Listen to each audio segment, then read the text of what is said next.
जीत सकते हैं, तो जाहिर तौर पे विधानसभा चुनाव में तो कुछ देर कार्यकर्ता पहले इन रुझानों को देखकर 75+ की बात कर रहे हैं। रोमिता, बता दूं आपको आंकड़ों के मुताबिक अब तक जो वोट शेयर की बात आई है सामने, तो कांग्रेस हरियाणा में वोट शेयर के मामले में बीजेपी से अभी भी लीड बनाकर रखी हुई है। कांग्रेस 1% का लीड है। लेकिन यहाँ पे ये बात ध्यान रखनी होगी कि वोट शेयर सीटों में तब्दील हो, ये बेहद महत्वपूर्ण है, क्योंकि कई बार ऐसा होता है कि सबसे ज्यादा वोट शेयर जिस पार्टी को मिलता है वो सीटों में तब्दील नहीं हो पाता, और इसलिए उसका कोई बहुत फायदा नहीं है। आश्वस्त जरूर हो सकती है पार्टी कि हमें ज्यादा वोट मिला है। मैं देख रहा था, ट्विटर पे भी देख रहा था, तमाम सोशल मीडिया प्लेटफॉर्म्स पर भी अभी मैं पढ़ रहा था, कांग्रेस के जितने समर्थक हैं वो भी अब अपनी हार को स्वीकार करने लगे हैं कहीं ना कहीं।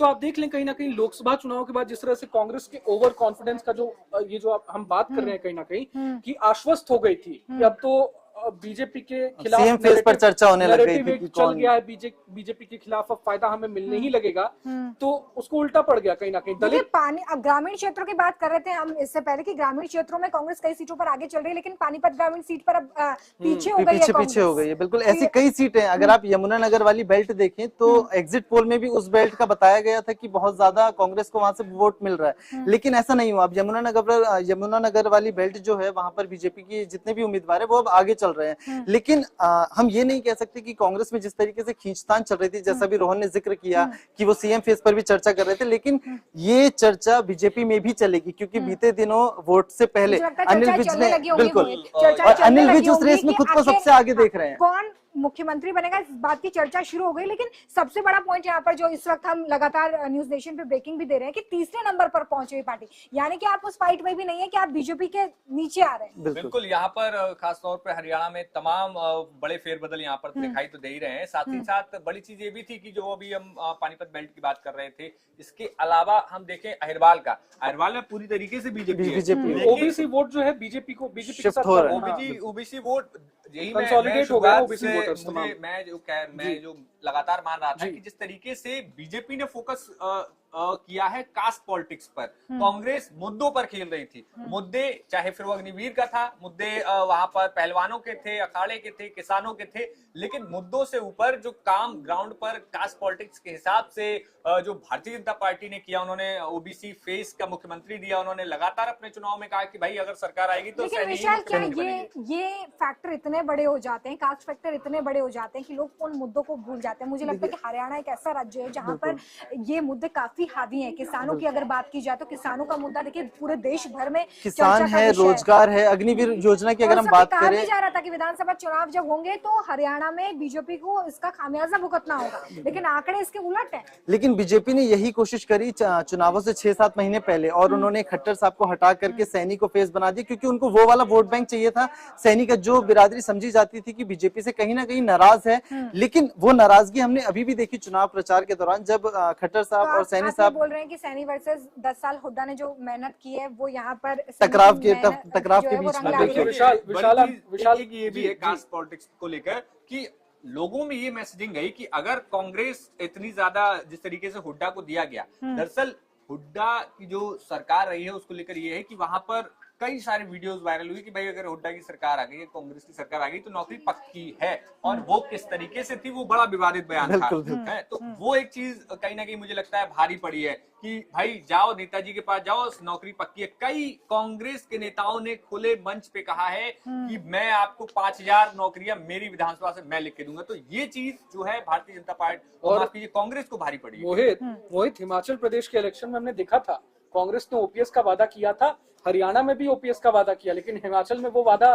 पूरा नहीं हो पाया, नहीं किया। तो जनता बहुत समझदार हो गई है रोमिता पिछले 10 सालों में। दूसरे राज्यों से सीख मिल जाती है जनता को भी। आज की जनता हो चाहे हरियाणा की जनता हो, जनता को समझ में आ गया कौन हमारे लिए काम कर रहा है। हालांकि समीकरण दोनों ही राज्यों में बहुत अलग है, लेकिन बावजूद इसके जो मैंडेट है वो जनता की तरफ से अब दिख रहा है और वो आंकड़ों की शक्ल में सामने आ रहा है। क्योंकि इसके पहले जो भी अगर हम देख लें हरियाणा में खास तौर पर देखिए निर्दलीय तौर पर सावित्री जिंदल हिसार से निर्दलीय है, सबसे अमीर प्रत्याशी है और वो आगे चल रही है। उनको भारतीय जनता पार्टी ने टिकट नहीं दिया। यहाँ पर वो निर्दलीय तौर पर सबसे ज्यादा आगे चल रहे हैं। इसके अलावा कई सीटें जुलाना ऐसी की हैं, सीट, ऐसी सीटें हैं जहां पर आप देखिए अंबाला कैंट में अब कांग्रेस तीसरे नंबर पर पहुंच गई, यानी कि अनिल विज जो है वो लीड लेते हुए यहाँ पर नजर आ रहे हैं। लेकिन कई ऐसी सीट्स हैं जहां पर कांग्रेस अब जहां पहले नंबर पर चल रही थी, रुझानों में आगे चल रही थी, वहां पर वो तीसरे और चौथे नंबर पर जाती हुई नजर आ रही है। ये एक बहुत बड़ा झटका है मोहित, विशाल, रोहन, जहां पर आप बहुमत के आंकड़े को छूते नजर आ रहे थे 9 बजे के करीब। मुझे लगता है कि 9 बजे का समय बीजेपी के लिए बहुत निराशाजनक रहा होगा, क्योंकि उस वक्त जो आंकड़े सामने आए वो ये बता रहे थे कि 10 साल का जो सूखा है सत्ता का वो खत्म हो गया है। लेकिन अब अगर आप तीसरे या चौथे नंबर के लिए फाइट कर रहे हैं, मतलब आपने बीते 10 सालों में कोई मैसेजिंग की ही नहीं। देखिए रोमिता, अनिल विज ने जो करीब 9 बजे आकर जो बयान दिया, जिस तरह कॉन्फिडेंस झलक रहा था, उससे समझ में आता है अनिल विज कोई छोटे मोटे नेता नहीं है, काफी दिग्गज नेता है और हरियाणा में उनका अच्छी पकड़ मानी जाती है, पकड़ मानी जाती है। उनकी सीट फंसी और निर्दलीय प्रत्याशी हाँ, उनसे आगे चल रहे हैं, आई थिंक आगे चल रहे हैं। लेकिन अनिल विज के लिए एक मतलब सोच वाली बात ये भी ना, वो अब उससे आगे की सोच रहे हैं। अगर बीजेपी को बहुमत मिल जाता तो वो उनके दिमाग में टेंशन चल रही है कि सीएम फेस के लिए मुझे आगे अपना नाम रखना है। मुझे लगता है कि अगर यहाँ पे हरियाणा में अगर बीजेपी पूर्ण बहुमत जैसा कि दिख रहा है रुझानों में, तो सीएम सैनी ही होंगे, क्योंकि उन्होंने पूरे तरीके से प्रोजेक्ट किया था कि सीएम और देखिए अकेली सीट की बात करते तो यहाँ पर तीसरे नंबर पर कांग्रेस पहुंच गई है। गुड़गांव सीट पर आप देखिए तीसरे नंबर पर कांग्रेस मार्जिन बढ़ रहा है धीरे ट्रेल कर रही है। अकेली सीट बहुत ज्यादा बहुत इम्पोर्टेंट इम्पोर्टेंट, क्योंकि आरती राव यहाँ से चुनावी मैदान में है, राव इंद्रजीत की बेटी केंद्रीय मंत्री है, है, और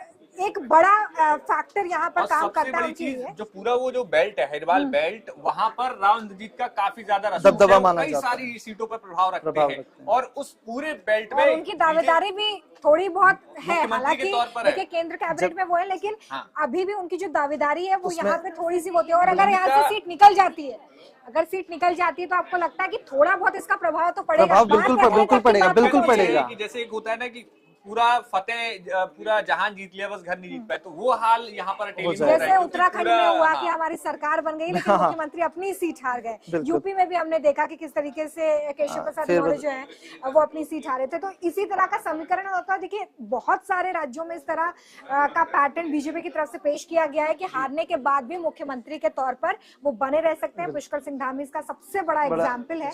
अब फिलहाल ये देखना होगा, देखिए अभी चर्चा चल रही होगी बीजेपी के अंदर कि अब व्हाट नेक्स्ट। बिल्कुल, लेकिन अब इन सब चर्चा के बीच में एक बहुत बड़ी सीट है जुलाना, जहां से कांग्रेस ने इतना उसको हाईलाइट किया, और वहां की जो उम्मीदवार विनेश फोगाट, ये भी है विशाल कि 15 सालों से कांग्रेस वो सीट जीत नहीं पाई, लेकिन अब इस बार भी नहीं जीत पा रही है। जो अब तक विनेश फोगाट को उतार कर जिस तरीके से भूपेंद्र सिंह हुड्डा का स्वागत करने के लिए पहुंचे थे, कई बयानबाजियां भी सामने आई थी। जैसे वो डिस्क्वालीफाई हुई, कई कांग्रेस नेताओं के ट्वीट सामने आए थे जिसमें उन्होंने अपने आप को पहलवान हितैषी बताया और ये भी बताया कि देखिए ये तो जानबूझ के किया गया। उसका फायदा भी नहीं मिल पा रहा है, क्यों हो रहा है? वही चीज है ना, कांग्रेस सोच रही थी कि हम एक अलग ट्रिक चल रहे हैं। विनेश फोगाट का जो पेरिस ओलंपिक वाला वो मेहनत थी, जो लोगों ने उनको प्यार दिया, और उसको हम लेकर के हरियाणा चुनाव में उतरेंगे, लेकिन इसका फायदा उनको नहीं मिल पाया। भले संवेदनाएं लोगों की विनेश फोगाट के प्रति होगी, लेकिन चुनावों में अगर हम इसका कहें तो चुनावों में इसका फायदा नहीं मिल पाया, जो हमने देखा। और बीजेपी उसी ट्रिक के साथ उतरी, लेकिन उन्होंने बहुत ज्यादा हाईलाइट नहीं किया, लेकिन उनको फायदा मिलता हुआ दिख रहा है। रोहन, अगर 2 पॉइंट्स आपको बताने, हरियाणा में जो इस वक्त रुझान है जिसमें बीजेपी को बहुमत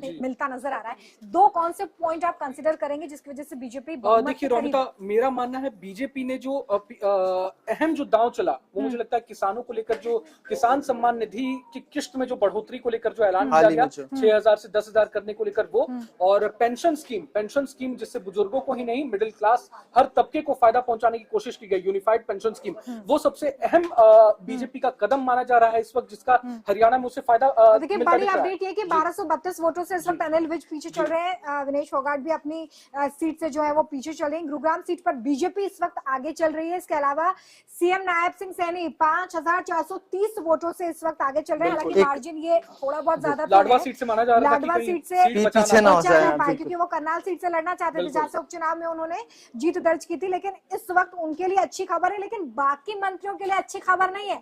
अब अगर सरकार आ भी जाती है तो उन लोगों को बड़ा पछतावा होगा। बिल्कुल, एक नाम इसमें ये भी अभय सिंह चौटाला, जो भी इलाहाबाद सीट से काफी पीछे चल रहा है। मतलब आईएनएलडी को हम इस चर्चा, बिल्कुल आईएनएलडी को इस चर्चा से हम नहीं भूल सकते, क्योंकि वो हरियाणा की राजनीति में अच्छा खासा दबदबा रखती है। और चाहे आईएनएलडी की बात करें या जेजेपी की बात करें, इनके दावे बहुत थे, लेकिन चुनाव नतीजे में बिल्कुल खोखले होते हुए नजर आ रहे हैं, क्योंकि खुद अभय सिंह चौटाला इतना पीछे चल रहे हैं, इतने वोट बैंक। जेजेपी को क्या नुकसान हो गया? पिछली बार 10 सीटें, इस बार तो वोट शेयर मुझे लगता है कि 0